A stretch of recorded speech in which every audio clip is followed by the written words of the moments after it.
Hello friends, मैं स्वागत करता हूं डेली करंट अफेयर्स के इस सेशन में, जहां आप लोग को 13 जनवरी 2025 का जो है करंट अफेयर्स पूरा डिटेल्स में जो है आपको बताने वाला हूं।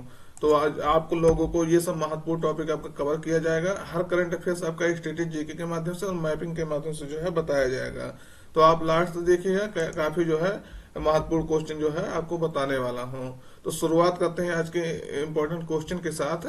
उत्तर प्रदेश के मुख्यमंत्री द्वारा जो है महाकुंभ 2025 के लिए किस नाम से जो है एफएम चैनल जो है शुरू किया गया है। तो आप लोग को ये क्वेश्चन जो है इसलिए आज बता रहा हूं क्योंकि आज से जो है महाकुंभ का शुरुआत हो रहा है और ये जो है 26 फरवरी तक चलेगा।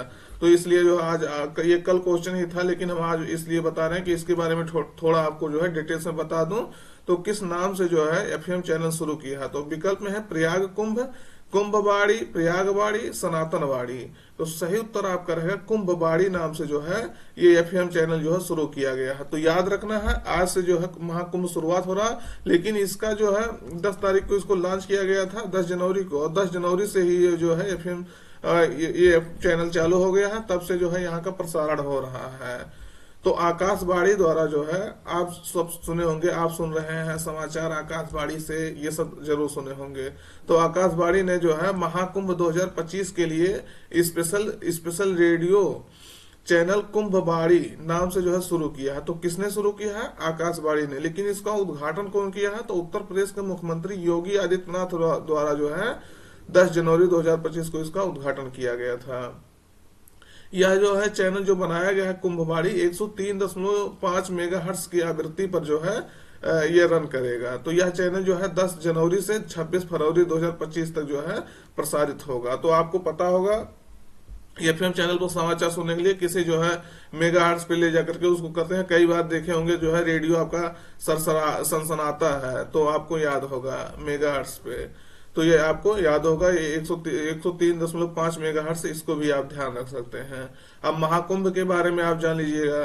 देखिएगा, कुंभ मेला जो है भारत के 4 शहरों में लगता है। 4 शहरों जैसे प्रयागराज हो गया, जहां जो है गंगा, यमुना और आदृश ये कहा जाता है, आदृश सरस्वती के संगम पर जो है ये लगता है। देखिएगा यमुना, थोड़ा गंगा यमुना और आदृश सरस्वती के संगम पर लगता है। तो प्रयागराज अभी आपको हम लोकेट कर देते हैं मैप में, कहाँ है, कैसे यहाँ जो है नदियां मिलती हैं। हरिद्वार में देखेंगे तो गंगा नदी के तट पर, उज्जैन में देखेंगे तो क्षिप्रा नदी के तट पर, उसके बाद नासिक में देखेंगे तो गोदावरी नदी के तट पर जो है 4 जगहों पर प्रत्येक वर्ष जो है कुंभ मेला लगता है। लेकिन महाकुंभ जो है 12 वर्ष में लगता है, इसको आपको याद रखना है। और जो अब की बार का प्रयागराज में महाकुंभ हो रहा है वो ऐसा कहा जाता है कि 144 वर्ष बाद जो है कैलेंडर, ऐसा इस मॉडल का जो है कैलेंडर 144 वर्ष के बाद आया है, इसलिए थोड़ा सा ये और इम्पोर्टेंट हो जाता है। देखिएगा, यूनेस्को द्वारा जो है कुंभ मेला को जो है 2017 में मानवता की जो है अमूर्त सांस्कृतिक विरासत की सूची में रखा था। तो ये क्वेश्चन देखिएगा, कुंभ मेला इतना महत्वपूर्ण है वर्तमान समय में कि इससे जो है निश्चित रूप से आपका डायरेक्टली क्वेश्चन पूछा जा सकता है, चाहे जिस रूप में पूछा जा सकता है। तो यूनेस्को द्वारा इसको जो है पूछा जा सकता है डायरेक्टली कि इसको कब जो है मानवता की अमूर्त सांस्कृतिक विरासत की सूची में जो है शामिल किया गया था। तो आपको बताना है 2017 में इसको जो है शामिल किया गया था। उत्तर प्रदेश सरकार द्वारा जो है प्रयागराज में महाकुंभ मेला नाम से जो है 76वां जिला घोषित किया गया था। जब घोषित किया गया था तो आपको हम बताए थे। तो ये एक्स्ट्रा जो है टॉपिक है, लेकिन महाकुंभ शुरुआत आज है तो हम आप लोग को इसके बारे में थोड़ा डिटेल्स जो है सोचे बता दिया जाए, जिसमें जो है 4 तहसील और 67 गांव जो है शामिल किए गए थे। तो आपको याद करना है महाकुंभ मेला नाम से जो है 76वां जिला बनाया गया था। ये एक टेम्परेरी जिला है, जब तक महाकुंभ रहेगा तब तक यहाँ के लिए स्पेशल जो है स्पेशल अधिकारी काम करेंगे, प्रशासन काम करेगा। उसके बाद जब ये खत्म हो जाएगा तो फिर ये नॉर्मल हो जाएगा। तो आपको याद रखना महाकुंभ मेला के नाम से बनाया गया था। देखिएगा, प्रयागराज में एक न्यूज और था। प्रयागराज में महाकुंभ 2025 के आयोजन के भाग के रूप में जो है कचरे के ढेर को मियावाकी पद्धति का उपयोग करके जो पिछले 2 वर्षों में लगभग 56,000 वर्ग मीटर क्षेत्र को जो है घने जंगल में रूपांतरित किया गया है। तो आप ये पहले जानिए मियावाकी पद्धति क्या है। तो जापान के एक साइंटिस्ट थे डॉक्टर डॉक्टर अकीरा मियावाकी, तो उन्होंने इस जो है तकनीक का इजाद किया था। इसमें क्या होता है मियावाकी पद्धति में, जैसे मिट्टी को पहले जांचा जाता है, उसके बाद मिट्टी के अनुकूल वाले पौधों को जो है जाना जाता है कि कौन से पौधा इस मिट्टी के लिए अनुकूल होगा, और इसके बीज को जो है पौधा उगाया जाता है उस इस हिसाब से।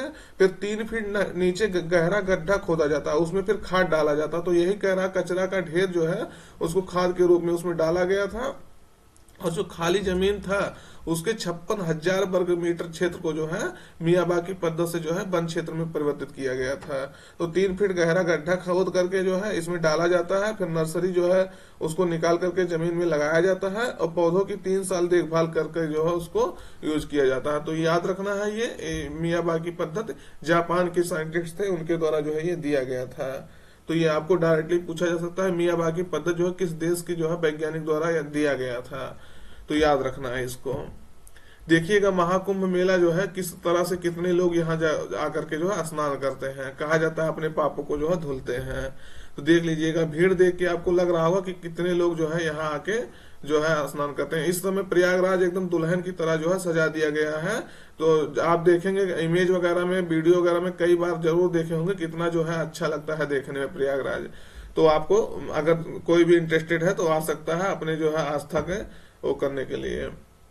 फिर देखिएगा प्रयागराज कहाँ स्थित है, तो ये प्रयागराज आपका यहाँ जो है ये देखिएगा ये आपका गंगा नदी है, ऊपर से उत्तर से आपका गंगा नदी आ रही है, फिर साउथ से दक्षिण से आपके जो है यमुना नदी आ रही है। तो ये दोनों नदी जब यहाँ आकर के मिलती है तो यहाँ ये संगम बनता है। तो आपको याद रखना ये संगम आपका क्षेत्र यही है, यहीं आकर के लोग जो है अपने आस्था के डुबकी लगाते हैं, मतलब यहाँ आकर के जो स्नान करते हैं। तो आपको याद रखना है ये देखिए कौशाम्बी के बगल यहाँ मतलब ये प्रयागराज का आपका मैप है, तो आपको याद रखना है ये। अगला क्वेश्चन देखिएगा, शुरुआत करते हैं फिर। विश्व हिंदी दिवस 2025 के उपलक्ष्य में जो है किस देश द्वारा जो है हिंदी में पहला प्रमाण पत्र पाठ्यक्रम यानी सर्टिफिकेट कोर्स जो है शुरू किया गया है। तो हिंदी दिवस जो है विश्व हिंदी दिवस आपको पता होगा कब मनाया गया था, 10 जनवरी को मनाया गया था। सॉरी 10 जनवरी को, हाँ 10 जनवरी को मनाया गया था। तो आपको याद रखना है इसके, तो ये कहाँ जो है किस देश द्वारा जो है इसको उद्घाटित किया गया था। तो सही उत्तर आपका रहेगा श्रीलंका द्वारा जो है इसको किया गया था। तो याद रखना है श्रीलंका ने जो है देश में हिंदी शिक्षा को जो है बढ़ावा देने के लिए हिंदी में जो है पहला सर्टिफिकेट कोर्स जो है शुरू किया है। तो श्रीलंका ने शुरू किया था। इस सर्टिफिकेट कोर्स का जो शुभारंभ विश्व हिंदी दिवस 10 जनवरी 2025 को कोलंबो में आयोजित भारत श्रीलंका हिंदी सम्मेलन में जो है किया गया है। तो आपको याद रखना। देखिएगा अभी एक क्वेश्चन जो है विश्व युवा दिवस के उपलक्ष्य में जो है था, उस हमको याद आ गया कि वही क्वेश्चन जो है हम बता रहे हैं। तो थोड़ा सा अभी विश्व युवा दिवस पे भी एक क्वेश्चन है तो उसको बताते हैं हम। तो किसके द्वारा किया गया है, श्रीलंका द्वारा जो है इसको किया गया है पहला सर्टिफिकेट कोर्स जो है हिंदी में। तो ये देखिएगा जाफना वाला क्षेत्र है, यहाँ आपके जो तमिलनाडु राज्य से जो है सबसे नजदीक पड़ता है। एडम ब्रिज है, ये आपको पता होगा इसके बारे में। पाक जल संधि से जो है पाक स्टेट से ये जो है जुड़ा होता है। आपको कई बार पूछा गया कि पाक स्टेट से जो है कौन सीमा मतलब किस किस देश की सीमा साझा करता है या किसको अलग करता है, तो इसको आपको याद रखना है। तो आप ये कोलंबो में इसका जो है ये देखिएगा क्या करा, कोलंबो में आयोजित भारत श्रीलंका हिंदी सम्मेलन में इसका जो है उद्घाटन किया गया है। तो याद रखना है। अगला क्वेश्चन देखिएगा, किस देश में जो है रोबोटिक प्रणाली से जो है दुनिया की पहली हृदय संबंधी टेली रोबोटिक्स कार्डिक सर्जरी जो है की गई है। तो आप जो है अभी इसके बारे में आप डिटेल्स में आपको बताता, तो आप जो है आप कहेंगे कि कैसा ये पद्धति है। तो विकल्प में पहले देखिए किस देश द्वारा इसको किया गया है। तो अपने देश प्यारे देश भारत ने जो है इसको इस उपलब्धि को हासिल किया है। तो दुनिया की पहली हृदय संबंधी टेली सर्जरी है, तो इसलिए ये इम्पोर्टेंट हो जाता है। तो इस सर्जरी को कौन किया है, कार्डियक सर्जन है doctor Sudhir Srivastava.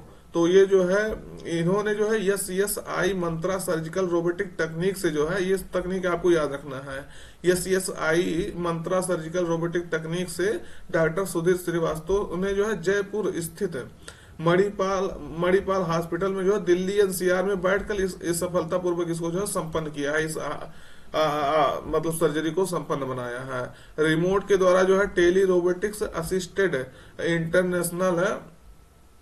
International memory artery harvesting की जो है प्रक्रिया को 58 मिनट में जो है सफलतापूर्वक पूरा किया गया है। और साथ ही मरीज को जो है 2 से 3 घंटे जो ऑब्जर्वेशन में रख करके जो छुट्टी दे दी गई है।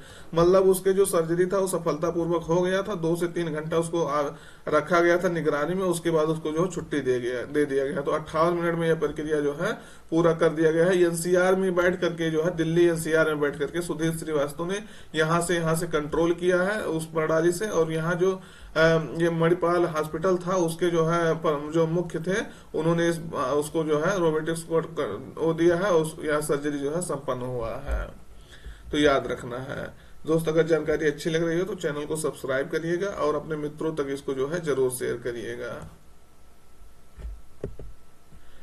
अगला देखिएगा, प्रधानमंत्री मोदी जो है किस राज्य या केंद्र शासित प्रदेश में जो है प्रदेश में देखिएगा सोनमर्ग सुरंग का जो है उद्घाटन आज करेंगे। मतलब कब करेंगे? 13 जनवरी को जो है इसका उद्घाटन करेंगे। अभी जो है इसको करेंगे आज। तो विकल्प में है देखिएगा अरुणाचल प्रदेश, लद्दाख, जम्मू कश्मीर, हिमाचल प्रदेश। सही उत्तर आपका रहेगा जम्मू कश्मीर में जो है इसका उद्घाटन करेंगे। तो इसको डिटेल्स देखिएगा। सोनमर्ग सुरंग जो है जम्मू और कश्मीर में जो है कनेक्टिविटी, आर्थिक विकास और पर्यटन के लिए जो है महत्वपूर्ण परियोजना है। यह सुरंग जो है सामरिक सुरक्षा के दृष्टि से व्यापार और पर्यटन में जो है नए अवसरों को उत्पन्न करेगी। सोनमर्ग सुरंग का इसका उद्देश्य क्या है बनाने का? तो गगनगिर और सोनमर्ग के बीच में जो है संपर्क को सुगम बनाएगा। तो ये आपको याद रखना है किसके बीच ये कनेक्ट कर रहा है।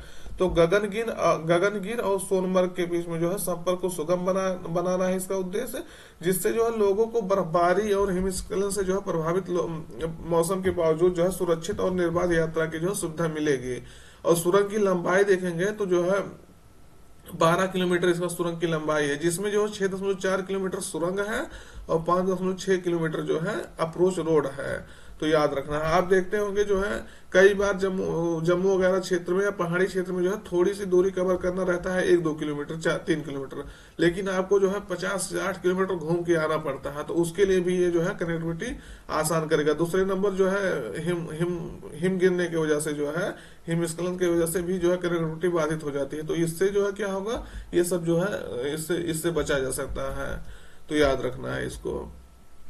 ये देखिएगा इसको जो है जे मोर है टनल भी कहा जा रहा, तो इसको याद रखना है। सोनमर्ग टनल को जो है जे मोर टनल भी कहा जाता है। तो आपसे कभी इस रूप में पूछे तो जो है इसको भी याद रखना। देखिएगा टनल इस तरह से बनता है, आप लोग कहीं ना कहीं जरूर देखे होंगे या गए होंगे, हम तो गए हैं टनल में। जम्मू और कश्मीर में जो है कनेक्टिविटी, आर्थिक विकास और पर्यटन के अवसर जो है ये प्रदान करेगा। अगला क्वेश्चन देखिएगा, प्रोजेक्ट 75 के तहत जो है किसके द्वारा निर्मित स्कॉर्पियन क्लास की जो है आखिरी पनडुब्बी जो है INS बागसीर।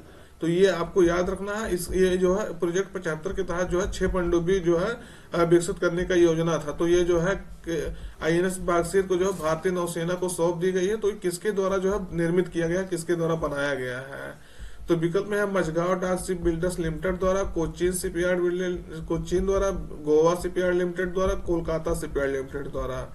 तो सही उत्तर आपका रहेगा मझगांव डाक शिप बिल्डर्स लिमिटेड है, मुंबई द्वारा जो है इसको निर्मित किया गया है। तो ये मुंबई ने जो है ये मझगांव डाक शिप बिल्डर्स लिमिटेड मुंबई, यहाँ मैं गया हूँ, भारतीय नौसेना को जो है स्कॉर्पियन क्लास की आखिरी पनडुब्बी जो है INS बागसीर, तो INS बागसीर को सौंप दिया है। तो आपको याद रखना है INS बागसीर जो है इसका नाम जो है हिंद महासागर में पाई जाने वाली एक शिकारी सैंड फिश है, उसके नाम पर जो है इसको रखा गया है। इस पनडुब्बी में जो है पानी के नीचे या सतह पर जो है टारपीडो के साथ साथ एंटी शिप मिसाइलों के साथ दुश्मन पर जो है हमला करने की क्षमता है। और इससे पहले रूस से प्राप्त पनडुब्बी बागसीर को जो है 1974 में भारतीय नौसेना में जो है शामिल किया गया था तथा 1997 में इसको जो है सेवा मुक्त कर दिया गया था। तो ये भी आपको याद रखना है। लेकिन अभी जो है बागसीर श्रेणी की पनडुब्बी नहीं थी, अब इसको जो है लॉन्च किया गया था प्रोजेक्ट 75 के तहत। जो है प्रोजेक्ट 75 के तहत जो छठवीं जो है पनडुब्बी थी वो INS बागसीर को भारतीय नौसेना को सौंप दिया गया है। कौन सौंपा है? तो मझगांव डाक शिप बिल्डर्स लिमिटेड द्वारा, मुंबई में जो स्थित है। प्रोजेक्ट 75 के अंतर्गत जो है स्कॉर्पियन डिजाइन की जो है 6 पनडुब्बियों को आपको बता ही दिए, 6 पनडुब्बियों को जो है स्वदेशी रूप से निर्माण शामिल है इसमें। प्रोजेक्ट 75 के तहत जो है पहली पनडुब्बी आईएनएस कलवरी थी। याद रखना है 6 पनडुब्बी का नाम पूछा जा सकता है आपका इसमें से। आईएनएस कलवरी थे जो 2017 में शुरू किया गया था। दूसरी नंबर जो है दूसरी पनडुब्बी जो थी आईएनएस खंडेरी थी, जो सितंबर 2019 में शुरू किया गया था और लॉन्च किया गया था। तीसरी जो है पनडुब्बी आईएनएस करंज था, और चौथी जो है 2021 में जो ये तीसरी वाली किया गया था। चौथी जो है आईएनएस बेला था, और पांचवा जो है बेला जो है 2021 में किया गया था। पांचवा जो है आईएनएस बागीर, ये 2023 में किया गया था, और अभी जो है बागसीर किया गया है जनवरी 2025 में। तो ये आपको याद रखना है। ये देखिएगा आईएनएस बागसीर आपका है ये। अगला क्वेश्चन देखिएगा, क्वेश्चन इंपॉर्टेंट है आपका। विकसित भारत 2047 के लिए जो है युवा शक्ति का दृष्टिकोण नामक पुस्तक का जो विमोचन किसके द्वारा किया गया है? तो विकल्प में है द्रौपदी मुर्मू, जगदीप धनखड़, नरेंद्र मोदी, राजनाथ सिंह।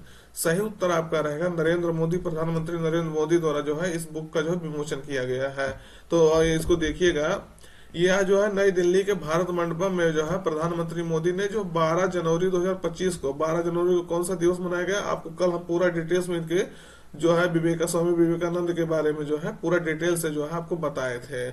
तो युवा दिवस के दिन जो है कल मनाया गया था। तो उसमें जो है विकसित भारत @ 2047 के लिए युवा शक्ति का दृष्टिकोण नामक पुस्तक का जो है विमोचन किया था। तो याद रखना है उसका थीम भी युवा से संबंधित था। अगर आपको इसके बारे में डिटेल निश्चित रूप से पूछने बहुत ज्यादा संभावना है, डिटेल्स देखना है तो कल वाला वीडियो में शुरुआत में ही आपको यही बताया गया था, तो उसको आप देख सकते हैं।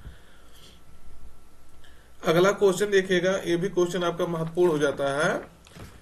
कह रहा अमेरिकी मैगजीन है ट्रैक एंड फील्ड न्यूज द्वारा जो है किसे 2024 का सर्वश्रेष्ठ भाला फेंक एथलीट यानी जेवलिन थ्रो एथलीट जो है नामित किया गया है? तो आपको पहले ये क्वेश्चन बता देते हैं। आपको बताना है राष्ट्रीय भाला फेंक दिवस जो है कब घोषित किया गया भारत सरकार द्वारा, और कब किस दिन जो है मनाया जाता है, तो ये आपको बताना है।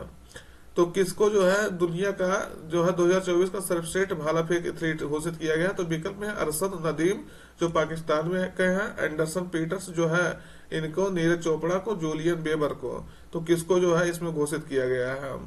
तो सही उत्तर आप करें अपने भारत के जो है नीरज चोपड़ा को, भारतीय जो है नीरज चोपड़ा को जो है इस मैगजीन ने जो है 2024 का सर्वश्रेष्ठ भाला फेंक एथलीट घोषित किया है। तो अब नीरज चोपड़ा न्यूज में था तो इनको डिटेल्स में देख लीजिएगा। अमेरिकी पत्रिका ट्रैक एंड फील्ड न्यूज ने जो है 2024 के लिए भारत के नीरज चोपड़ा को जो दुनिया का सर्वश्रेष्ठ भाला फेंक खिलाड़ी जो है चुना है।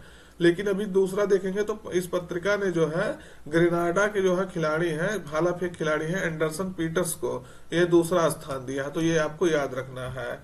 नीरज चोपड़ा ने जो है पेरिस ओलंपिक 2024 में 89.45 मीटर भाला फेंक का जो सिल्वर मेडल जीता था जो है। आपको याद रखना, ये आप क्वेश्चन अभी पूछा जा सकता है। अभी 4 महीना शायद हुआ होगा, 3 महीना ये आयोजन हुआ पेरिस ओलंपिक 2024। तो इसको आपको याद रखना है। पूरा डिटेल्स में वीडियो बनाया है, इसको भी जाके देख सकते हैं। और स्वर्ण पदक कौन जीता था? तो अरशद ने जीता था। अरशद नदीम जो कहाँ के हैं? पाकिस्तान के हैं, जो 92.97 मीटर जो है भाला फेंके थे। तो आपको ये याद रखना है दोनों लोग को। लेकिन अरशद नदीम को जो है इसमें नहीं चुना गया। क्यों? क्योंकि जो है ये भी जान लीजिए 2024 में जो है नीरज चोपड़ा ने जो है 6 अंतर्राष्ट्रीय गेम्स में हिस्सा लिया है, जिसमें 2 में जो है विजेता रहे थे, मतलब फर्स्ट रैंक पाए थे, और 4 में जो है उप विजेता थे। तो इसलिए जो है इनको इस वर्ष का जो है सबसे अच्छा भाला फेंक एथलीट घोषित किया गया है, सर्वश्रेष्ठ। तो याद रखना है। वही दूसरे नंबर पे आपको कौन है? तो एंडरसन पीटर्स है जो ग्रेनाडा के हैं। तो ये भी आपको याद रखना है। तो इनके कुछ अवार्ड हैं, इसको भी आप ध्यान रखिएगा। अर्जुन अवार्ड जो है 2018 में दिया गया था। देखिएगा जब कोई व्यक्ति न्यूज में रहता है तो निश्चित रूप से उसका बारे में थोड़ा सा आपको जान लेना चाहिए, वैसे भी जान लेना चाहिए। मान लीजिए कभी किसी हिसाब से जो है क्वेश्चन पूछे तो आपको जो है याद रहे। टोक्यो ओलंपिक्स 2020 में इन्होंने जो है गोल्ड मेडल जीता था। तो ये याद रखना। अब की बार जब पेरिस हुआ था 2024 में, पेरिस में कौन सा जीते थे? तो सिल्वर मेडल जीत पाए थे। जो है थोड़ा इनको जो है ये जो पाकिस्तान के हैं, क्या नाम है, अरशद नदीम, उन्होंने जो है ये अभी आपको बता दिया कि उन्होंने गोल्ड मेडल जीता था। तो पेरिस ओलंपिक 2024 में जो है ये याद रखना है, इन्होंने जो है सिल्वर मेडल जीता था। 89.45 मीटर भाला फेंका था। तो उसके बाद इनको जो है मेजर ध्यानचंद खेल रत्न अवार्ड दिया गया था 2021 में, और पद्म श्री दिया गया था 2022 में। और अभी आपसे पूछे थे जब राष्ट्रीय भाला फेंक दिवस कब मनाया जाता, तो इन्होंने जब जो पेरिस ओलंपिक हो, सॉरी टोक्यो ओलंपिक हो रहा था, पेरिस तो अभी हुआ है, टोक्यो ओलंपिक जो है 2020 में होना था, लेकिन ये हुआ था कब, 21-22 में। कब हुआ था आप बताइए, कोरोना की वजह से टल गया था। तो ये जब उसमें जीते थे तो उसके उपलक्ष्य में जो है 7 अगस्त को ये घोषित किया गया था, 7 अगस्त के दिन ही ये जो है जीते थे ये अवार्ड। तो आपको याद रखना है, उसी दिन जो है 7 अगस्त के दिन ये जो है मनाने के लिए घोषणा किया गया था। तो आज का सेशन यहीं तक रखते हैं। इनका इमेज है, आप देख लीजिएगा, ये है जो है आपके पीटरसन, एंडरसन पीटर्स, उसके बाद जो ग्रेनाडा के हैं, और ये है नीरज चोपड़ा, आपको पता होगा, जो सॉरी हरियाणा के हैं, भारत के हरियाणा से हैं। तो आज का सेशन कैसा लगा कमेंट करके जरूर बताइएगा। अगर चैनल पसंद आता हो, वीडियो पसंद आता हो, पढ़ाने का तरीका पसंद आता हो, तो चैनल को सब्सक्राइब करिएगा और अपने मित्रों तक इसको जो है जरूर शेयर करिएगा। धन्यवाद।